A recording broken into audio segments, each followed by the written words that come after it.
আরো একটা গুরুত্বপূর্ণ তথ্য তুলে ধরি আপনাদের সামনে। ব্লুটুথ, এই ব্লুটুথ লিঙ্কই ধরিয়ে দিল সঞ্জয়কে। নিহত তরুণী চিকিৎসক যাকে নির্যাতন করে অত্যাচার করে খুন করা হয়েছে, তাতে গ্রেফতার সঞ্জয়। সে বিরাট অপরাধী এখনো পর্যন্ত যা আমরা হিস্ট্রি পেয়েছি, কিন্তু ব্লুটুথ কি করে লিংক ধরিয়ে দিল? কথা বলবো প্রতিনিধি অর্পিতার সঙ্গে। কি বিষয় এটা? দেখো, তোমাকে জানাই অয়ন যে এই যে ব্লুটুথ বা এই যে হেডফোন, সেই হেডফোন কিন্তু তার অত্যন্ত প্রিয়। সবসময় সে এটা ব্যবহার করতো, গান শুনতো, কথাও বলতো বলে জানা যাচ্ছে। তার যারা এখানে যারা তাকে যারা চেনে তারাই বলছেন যে ব্লুটুথ দিয়েই সবসময় কিন্তু সে দাপিয়ে বেড়াতো বিভিন্ন জায়গায়। এই ব্লুটুথ গলায় ঝুলিয়েই সে ঢুকেছিল ওই ডিপার্টমেন্টে, এবং যেখানে কিনা ঘটনাস্থলে সিসি ক্যামেরা না থাকলেও ঘটনাস্থলের আশপাশে অন্যান্য যে সিসি ক্যামেরার ফুটেজ, সেখানে সঞ্জয়ের ছবি ধরা পড়ে। সেখানে মূলত কিন্তু এই যে পিও বা যে ঘটনাস্থল, সেখানে দেখা যায় ব্লুটুথ বা এই হেডফোনের একটা অংশ সেখানে পড়ে রয়েছে। কিন্তু এটি কার, সেই ঘটনার যে তদন্ত করতে গিয়ে পুলিশের সেটা সন্দেহ হয়, এবং সন্দেহ হতে গিয়ে তারা যখন সিসি ক্যামেরার ফুটেজ চেক করে, সেখানে তারা দেখতে পান যে এই সঞ্জয় সে তো ঢুকছেই, তার কিন্তু গলায় হেডফোনটা তার ছিল, কিন্তু যখন সে যায় তখন সেটি থাকলেও ফেরার সময় সেটি আর ছিল না।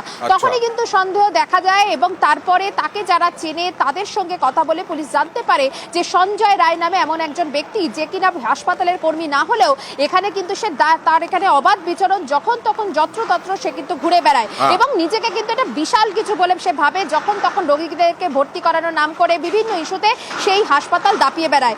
এই হেডফোনের যে কাটা অংশ বা এই ব্লুটুথের যে অংশ, সেই অংশ সূত্র ধরেই পুলিশ পৌঁছে যায় এই সঞ্জয়ের কাছে, এবং তারপরে কিন্তু এই হেডফোনের মাধ্যমেই, অর্থাৎ এই হেডফোনের সূত্র ধরেই কিন্তু গ্রেপ্তার করা হয় এই সঞ্জয়কে। তার কারণ সিসি ক্যামেরায় যে ফুটেজ দেখা যায়, সেখানে আরো 3 জনের ফুটেজ পাওয়া গেছিল, কিন্তু তারা রোগীর পরিজন, তাদেরকে ভোরবেলা তাদেরকে ডাকা হয়েছিল বলে তারা চেস্ট মেডিসিনে তারা সেখানে ঢুকেছিলেন। কিন্তু এই যে সঞ্জয়, তার গলায় যেহেতু হেডফোন ছিল, সেই হেডফোনেরই কিন্তু একটা অংশ পড়েছিল ঘটনাস্থলে। অর্থাৎ বলে না যে কথায় আছে যে খুনি যখন খুন করে তার কিন্তু একটা কোনো নিদর্শন, বা চুরি যখন চোর যখন চুরি করে তার একটা কোনো কিছু একটা সেখানে প্রমাণ ফেলে যায়। আর এখানে তো অনেক প্রমাণ রয়েছে, একাধিক জিনিস রয়েছে, আর তার মধ্যে হেডফোন একটা উল্লেখযোগ্য বিষয়, যার মাধ্যমে কিনা এই সঞ্জয় অবধি পৌঁছানো গেল। শুধু তাই নয়, এছাড়াও কিন্তু চিকিৎসা বিজ্ঞানে আরো একটি বিষয় এখানে রয়েছে, যেটি কিনা অত্যন্ত গুরুত্বপূর্ণ। পরবর্তীকালে পুলিশ সেটাকে এভিডেন্স হিসাবে তার সঙ্গে যদি ডিএনএ যদি ম্যাচ করায়, তাহলেও কিন্তু সঞ্জয়ের কি রিপোর্ট আসবে সেটা কিন্তু অনেক কথাই বলে দেবে। ফলে এই ঘটনাস্থল অত্যন্ত একেবারে গুরুত্বপূর্ণ, যেখান থেকে যেমন এই ছাত্রের যেমন একাধিক সেখান থেকে জিনিস মেলে, যে চুলের ক্লিপ, কোনোটা চশমার ভাঙা, সেরকম কিন্তু হেডফোন এবং আরো একটি সেখানে কিন্তু উল্লেখ আসবে না কেন? এই সঞ্জয় কি অবস্থায় ঢুকেছিল? সঞ্জয় সেমিনার হলে কি নিরাপত্তার বহর আরজিকর মেডিকেল কলেজে, তরুণী চিকিৎসকরা তারা ডিউটি করছেন, ডাক্তারি পড়ুয়া তরুণীরা তারা পড়াশোনা করছেন, সেই সঞ্জয় সেইখানে ঢুকে যাচ্ছে সেমিনার হলে মত্ত অবস্থায়।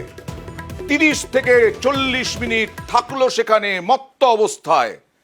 কি জানা যাচ্ছে অমিত? একেবারেই মধ্য অবস্থাতেই সঞ্জয় আরজিকর মেডিকেল কলেজে ওই দিন গিয়েছিলেন, এবং আরজিকর মেডিকেল কলেজে গিয়েছে এমনটা নয়। ক্লোজ সার্কিট ক্যামেরার যে ফুটেজ এখনো পর্যন্ত পুলিশ যেটা হাতে পেয়েছে, তাতেই সঞ্জয়কে আইডেন্টিফাই করা গিয়েছে।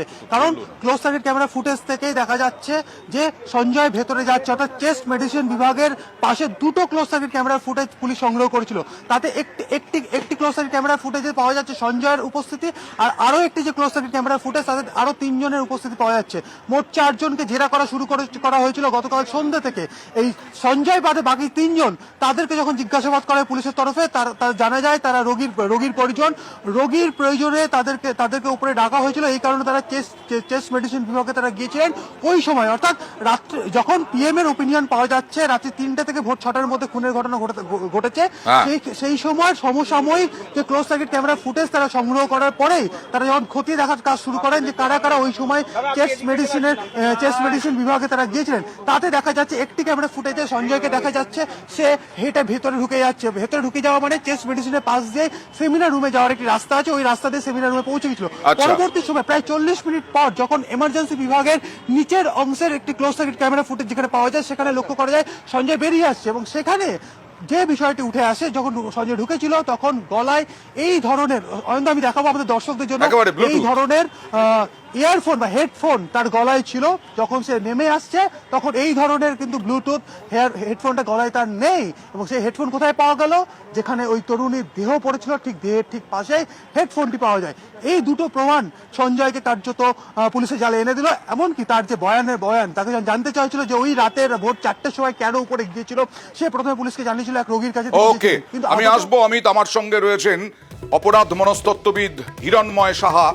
ডক্টর সাহা, এই যে সঞ্জয়, যার বিরুদ্ধে অভিযোগ নৃশংসভাবে নির্যাতন করে এই তরুণী চিকিৎসককে খুন করেছে, ধর্ষণ করেছে, এরকমটা অভিযোগ, সেই সঞ্জয়ের অবারিত দ্বার ছিল চিকিৎসক না হয়েও, কর্মী না হয়েও আরজি করে যে কোনো জায়গায় ঢুকে যেতে পারতো।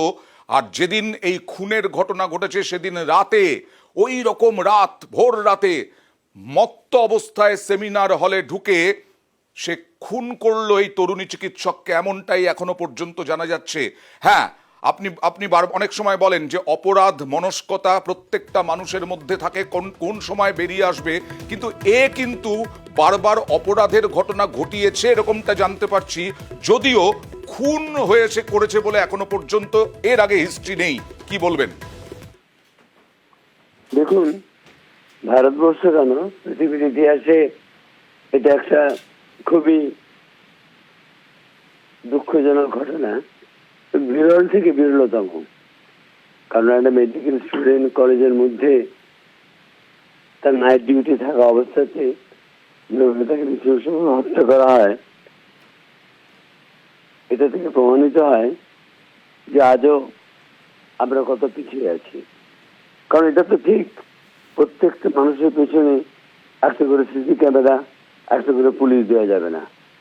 মানুষকে আমরা শিক্ষিত করতে পারিনি।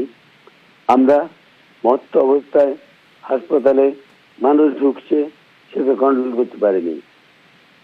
আমরা বারবার দেখেছি এই ঘটনার পরে প্রশাসন সত্যি খুব স্ট্রং স্টেপ নিয়েছেন এবং ছাত্র আন্দোলন আমাদের পুরোপুরি সমর্থন রয়েছে ব্যাপারে।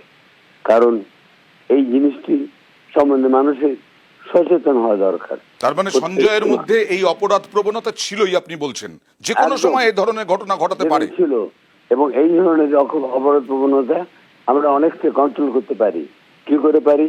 এই যে মদ খেয়ে হাসপাতালে ঢোকা, বাইরের লোক, অপরিচিত লোক হাসপাতালে বারে বারে ঢোকা, এগুলোকে বন্ধ করতে হবে। আমরা বারবার বলছি যে ঘটনা ঘটেছে পৃথিবীর বিরলতম ঘটনার মধ্যে একটি নিশ্চয়ই। এবং আগামী দিনে মহিলাদের, শুধু ডাক্তারি পড়ুয়া নয়, মহিলাদের নিরাপত্তা দিতে গেলে প্রত্যেকটা মানুষকে সচেতন করতে হবে, শিক্ষিত করতে হবে। বেশ, নইলে এটা তো ঠিক নয় যে প্রত্যেকটা মানুষের পিছনে সিসি ক্যামেরা, একটা করে পুলিশ দেওয়া যাবে। ধন্যবাদ। আর এই সঞ্জয়ের অপরাধ প্রবণতা এর আগেও ছিল, এরকমটাই জানা যাচ্ছে। পুলিশে কাজ করত এরকমটাই বলে বেড়াতো, কিন্তু আদৌ পুলিশে কাজ করতো না এরকমটাই জানা যাচ্ছে। 5টা বিয়ে, মা কি বলছেন দেখুন। আপনার ছেলে কি কলকাতা পুলিশে সিভিক ভলেন্টিয়ার ছিল, এরকম কিছু শুনেছিলেন আপনি? একটা দেশ দেখলাম যেটা পড়ে যেত, আসতো কাজতো, এইটুকুনি। আর কি বলবো, কোন দেশ কখনো কলকাতা পুলিশে চাকরি করতো, আমি এইটুকুনি শুনেছি। ভালো ছেলে ছিল না, ভালো ছেলে ছিল না। 5টা বিয়ে করেছে, ঠিক আছে, 5টা বিয়ে করেছে। ও কি করেছে না করেছে সেটা আমি জানি না। এবার কি কাজ করতো? আরে পুলিশে চাকরি করতো, পুলিশে কি চাকরি করতো আমি জানি না। আমাদেরকে কোনো কিছু নেই, আমাদেরকে কোনো কিছু না। ও নিজের বাইরে যা করতো, বাইরে, ও রাস্তার বাইরে যা করতো, ও মদ খেত, বাইরে করতো। মারা গেছিলেন? হ্যাঁ, সেটা আমি জানি না দাদা, সেটা জানি না, সেটা বলবো না। আচ্ছা, আপনার এখানে শেষ কবে দেখেছিলেন? হ্যাঁ, শেষ এখানে কবে দেখেছেন? আমি 2 বছর দেখিনি। জন্যই বোধহয় কনফার্ম করতে পারেননি বা এড়িয়ে গেলেন সঞ্জয়ের প্রফেশন সম্বন্ধে পুলিশ কমিশনার বিনীত গোয়েল।